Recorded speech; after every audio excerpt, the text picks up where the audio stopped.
Welcome to Think Big with Dan and Qasim. Join hosts Dan Melnick and Qasim Masood as they explore big ideas, limitless possibilities, and engage with visionaries, entrepreneurs, and thought leaders who dare to dream big, get inspired, motivated, and find practical tips for personal growth. Think big, dream bigger, and ignite your potential. All right, welcome to Think Big with Dan and Qasim. I have Mateen filling in for Qasim today, and our guest today is Stephanie. So, Stephanie, if you want to go ahead and introduce yourself, tell us where you live and what you do for a living. Hi, I'm Stephanie Robalino. I live in Austin, Texas. I'm one of the few natives left in this city. And I run two companies right now. I have a creative agency. I've been a copywriter for a long time. And I just started a food CPG business. It's an Italian snack. They're Lupini beans, and they're called SUPERLUPES. So how did you get the idea for SUPERLUPES? My grandma, rest in peace, my nonna, she actually passed away a couple months ago. And I was asking her a few months ago, I want to start a food company. You've taught me so much about Italian cooking. Like, I'm literally the best chef I know of all my friends, home cook at least. How can I make this into something I can share with the world? And for a while, I was thinking of just kind of the regular stuff like espresso and, olives, like other things that are just kind of normal Italian stuff. But I was asking her, what's a snack that's under the radar that you used to love to eat in Italy? Because she grew up there in Naples. And how can I tell me about it? Like, tell me something that's under the radar. And she was telling me about Lupini beans and how she used to love eating them, but she can't eat them anymore. So I started researching it more. And I was looking at the competitive landscape, and I was like, okay, there's only like two companies doing this. I think this is a good starting point. So I've never really dabbled in CPG before, so I'm learning a lot, and it's very overwhelming, but it's also so much fun. So, what has been the biggest challenge you faced starting the CPG business? Yeah, so I would say everything because I've literally had to start everything from scratch. Like starting a creative agency was easy because I'd been writing my whole life. And, after college, I've had so many different creative jobs. So that was like easy as pie. But with starting the CPG snacks company, I was like, okay, I need to learn everything from supply chain management to logistics, how to place a purchase order, how to find suppliers, how to come up with a recipe, how I'm going to fund everything. There hasn't really been one thing that's been hard. I feel like it's all been hard. And knowing the order of when to do things and what kind of service providers to use has also been super challenging. Finding the right designer who shares the right vision and also fits in with the budget. So yeah, there hasn't been one thing. I would say the easiest thing has been nailing down the recipe. That was only a 3-month process. Do you feel like having, this background as a creative, you having your own company, this helps you in terms of marketing or just getting like the word out there? Yeah, I would say my background in marketing and working for creative businesses has been a huge boon for getting started, because that's kind of the easiest part for me is the ideation and the way I want it to look and the way I want it to be presented to the world. That's all easy because I've already worked with so many other companies doing that. I would say the biggest challenge there is staying true to the vision, sticking with the direction, not getting distracted by what other branding trends are going on, like being confident in creative decisions. I would say that's the biggest challenge. But I was reading on LinkedIn the other day how it's kind of a shame for creatives to not start their own brands because they have all this background knowledge. And 100%. I was like, yeah, that's me. 100%, and especially, I mean, like you mentioned that you have this recipe and you're good at cooking. I think it's something that, so many people are looking for these new ideas, and I think, so I guess if you can talk like a little bit more about your product, like what makes you better than your competition? Oh my God, so much better.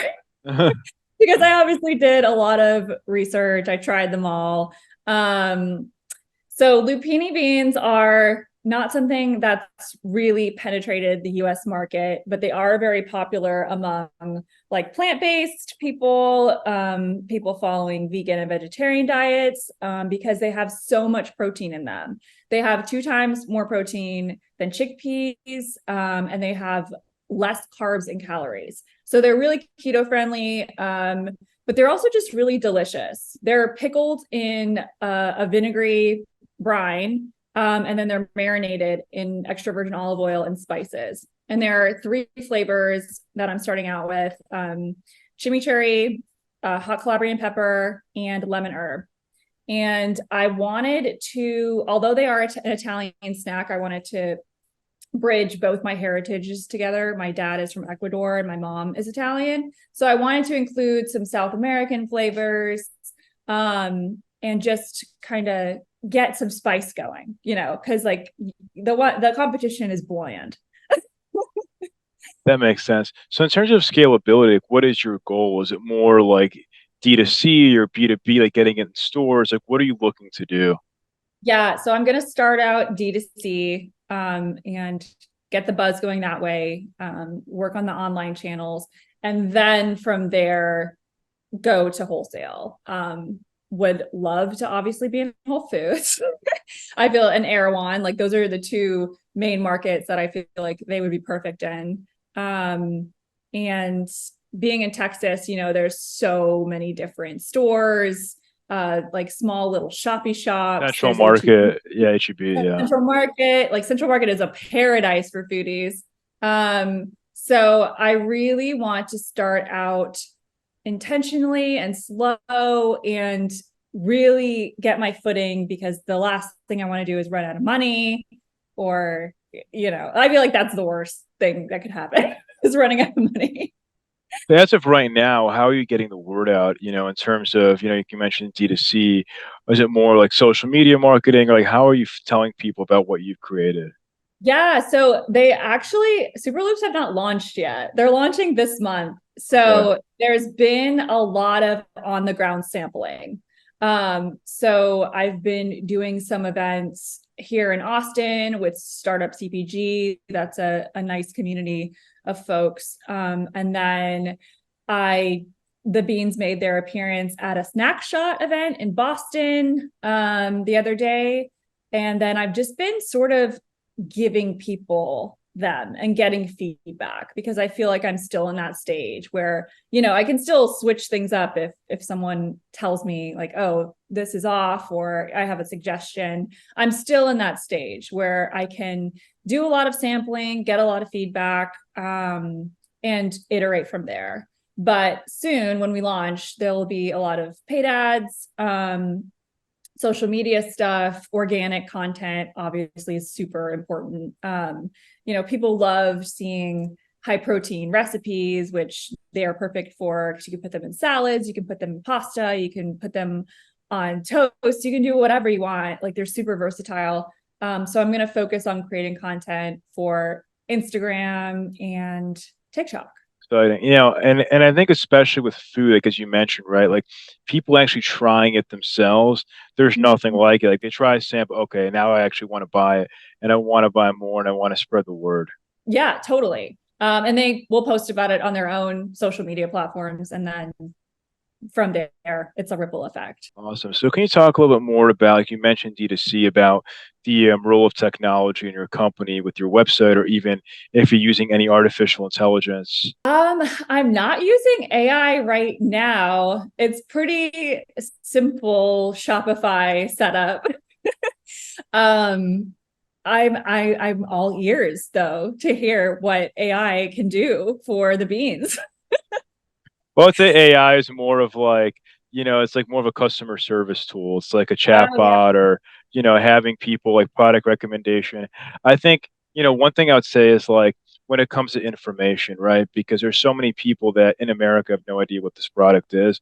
So Yeah. explain like the value of your product. Okay, like it's big in Italy, like here's why it tastes good, whatever, all these like nutrients, like all this value. I think that's where AI can come in, is like having these conversations with customers that may be like, oh, like, what's in this product? Why should I buy it? Yeah. Answering those questions. Okay, well, I would love to hear your recommendations after this for chatbots that can answer all these questions, because I was just planning on making video content, but I like that too. Yeah, no, it's something that like we've seen, it's like, because like, video content is great, but it's like people oftentimes, like many of our clients, that they have these conversations and they get like all these emails all day long, or messages like what's in it, Yeah. as opposed to like a 24/7 conversation. And if people want to buy it overseas, you might be sleeping, they want like an instant response. So it gives Yeah. those like instant conversations with machine learning. Okay, well, they'll have to be patient for a second until I figure this out. Sounds good. So in terms of like finding the right partners when it comes to, like you mentioned earlier, being more familiar with like supply chain and manufacturing. So how did you go about finding like the right partners to actually make this product for you? Honestly, so I'm actually making all the product myself. Okay. Me and my mom have a commercial kitchen, and we rented space and we're starting out doing it that way. But as far as suppliers goes, honestly, like I have friends in high places. I feel like referrals is always the best way to go. Like when you start any company, just talking to other founders and being like, where should I find this? Who should do my website? Where did you find your supplier? Where should I be looking? So I have a really good friend of mine works for HEB, and he was helping me with that whole thing because he literally lives and breathes supply chain management. So just ask your friends, because they're all doing interesting stuff, and you can sit in a Google hole for 2 hours, or you can just, get other people involved, because it takes a village. 100%. And I think also, like you mentioned earlier, that you're in Austin, so I think it definitely probably helps because there are so many founders there. So can you Yeah. talk more about being there and how that's helped your business? Yeah. So I grew up in Austin, but no one I know from the past is really still around. So I've pretty much had to start from scratch as far as networking and community, because I left for my 20s. I lived in LA. So I came back and I was like, okay, Austin's a totally new city. There are all these really smart and, dare I say, very rich people, which was not the case when I was in high school, going to like music shows and all that. So yeah, I kind of just started the online route, where I was finding communities like Startup PPG, Snack Shot. I don't know if y'all have heard of Geneva. That's a really cool kind of Discord tool where a lot of online communities live. And there's a group called Female Founder World. I mean, I just got really busy online, and then from there made those in real life, connections. So yeah, I just say everyone hides behind their computer, but when they find out you're in Austin, they're like, okay, let's get coffee. So do you think these real life, like in-person meetups help when it comes to networking? Because I think that so many people just forget about that. They're like, oh, well, like COVID, it could just be on Zoom. Like, can you just talk just more about that? I mean, how much the in-person meetups like have actually helped you out? Yeah, I mean, I feel like I'm the queen of online communities, because I find most of my copywriting jobs through online communities too. So I know where to find them. I know what to do, but taking it offline and meeting in person just solidifies that trust. So making an effort to go to conferences or meetups or any of that, that just reminds people who you are. And so later down the road, when they're thinking like, oh, who do I know? They'll think of you. Whereas like if you're just hiding behind Twitter all day, and not actually making an effort to meet people in person, it doesn't have the same effect. Like people kind of know 100%. who you are, but they don't really know you. Yeah, So Twitter's a great platform, but I feel like to your point, it's like it's not not even close to the same as meeting people in person. no, and like I don't feel comfortable. I'm not super active on Twitter, but I'm not super comfortable asking people for help or asking people random questions if I don't have that kind of context and in-person relatability. So that's why I think it's important to start where you're at. Start like if you live in Austin, look for in-person things in Austin. And sometimes they're band together by a group, an online group. But make an effort, like go out, go talk to people. There's literally like no, there is endless amount of community, you know. That's true. So you mentioned obviously that you're about to launch in a month. So besides that, what would you say is your top business priority in the next 3 to 6 months? Selling lots of Lupini videos. No, my main goal is to get them launched. There's been lots of hiccups as far as just me needing to know how to do this thing. But that's okay. And yeah, getting them launched, having a good holiday season. I definitely want to introduce some holiday products that are more giftable because right now they come in little pouches, and I want to come up with the perfect holiday lupini bean. But yeah, my main goal is just to get better at marketing them and coming up with a solid launch plan. And yeah, that's pretty much it. It's just getting through, y'all. I think when it comes to hiccups and challenges, like that's how you learn. Like you're always going to have challenges early on. I think it's just like overcoming those hurdles. Like that's really what's going to make you really successful, like at the end of the day. Yeah, and if you don't go through it yourself, you're not going to have the same learnings. Like you can read whatever CPG book you want, or you can watch whatever interviews you want, listen to whatever podcast, but unless you're actually doing it, there's no one size fits all strategy. 100%. So what would you say is the one biggest piece of advice that you wish you knew before you started this company? Oh my gosh, it's hard to even know. One piece of advice, I would say, looking back a couple months, I would say get more focused. Like getting other people's opinions and thoughts, and getting approached by stores and all that like feels really good.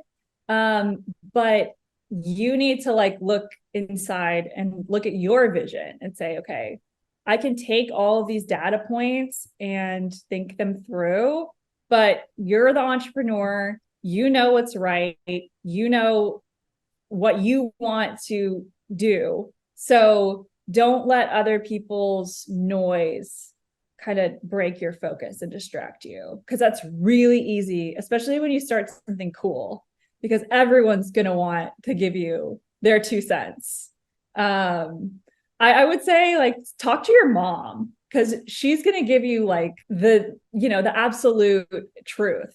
Whereas other people can be like, okay, maybe they want to take your money, maybe they want you to hire them, So I would say like talk to like a few trusted people, but don't let other people's noise get in the way of your vision. Makes sense. I think for me, like my mom, she's like, "Why are you doing this?" So I don't know. Everybody's parents are different. Like my mom, like I'll ask her for certain opinions because but it's like I'm like, yeah, I'm like sometimes I'm like I don't even. She's like, you should get like a real job or something, And I think it's like she just doesn't get it. But I think yeah, it depends like on your parents. Yeah, I mean, parents, especially like the boomer generation, they had such a different experience than us, So I think once they get used to the fact like, okay, my kid's an entrepreneur, they're not going to have the same life plan as me. I think my parents are definitely over it. Now they're like excited. Yeah, well, I think also like my parents like are immigrants, right? So it's like that's also like a different mindset. They came here trying to get by, so it's like they don't think like big picture. So they like stable job and this and that. So it's a very different perspective. Totally. Yeah. Us as millennials, like we don't have multiple houses. We didn't like strike big with one career. So we have to be entrepreneurs if like we have these big goals. 100%. So if we're going to have this conversation again in 1 year from now, where do you see things going for Superloops? They're going to be the number one Italian snack. And they are going to be in several stores. Because that's my main goal. I know that as a consumer, I discover new snacks in store. I tend to not buy online unless I'm like obsessed with something. So my goal is to create these obsessive moments for people where they're like, I need that. And they're requesting them in stores, and we're doing stores. That's awesome. So if somebody watching this wanted to reach out to you, do you mind sharing your website or the best way to get in contact with you? Yeah, you can, my website is superlupes.com, superlupes.com. And my email address is stephanie@superlupes.com. And you can hit me up anytime. And Awesome. I hope you try them. Awesome. Well, Stephanie, I want to say thank you so much for your time. We're rooting for you. Hopefully, in 1 year from now, even sooner, we can chat as your company keeps growing. And we're wishing you the best of luck this holiday season. Thank you. Thank you. Thanks. Hey, have a great rest of your day. You too. Thank you, Dan. That was so much fun. Yeah, thanks for joining us. All right. I'm sorry I took so long to get back to you. No worries. No worries. Yeah. We try and be persistent. You know, it's like if somebody's No, yeah. It's been like a tough summer for me, but now like fall is coming and like it's time to focus. So definitely. yeah, I appreciate you. And that was Awesome. super fun. Yeah, thank you. Like stammer too much. No, it was good. It was good. Yeah. Awesome. Thank you so much. All right, bye y'all. Thanks. Bye.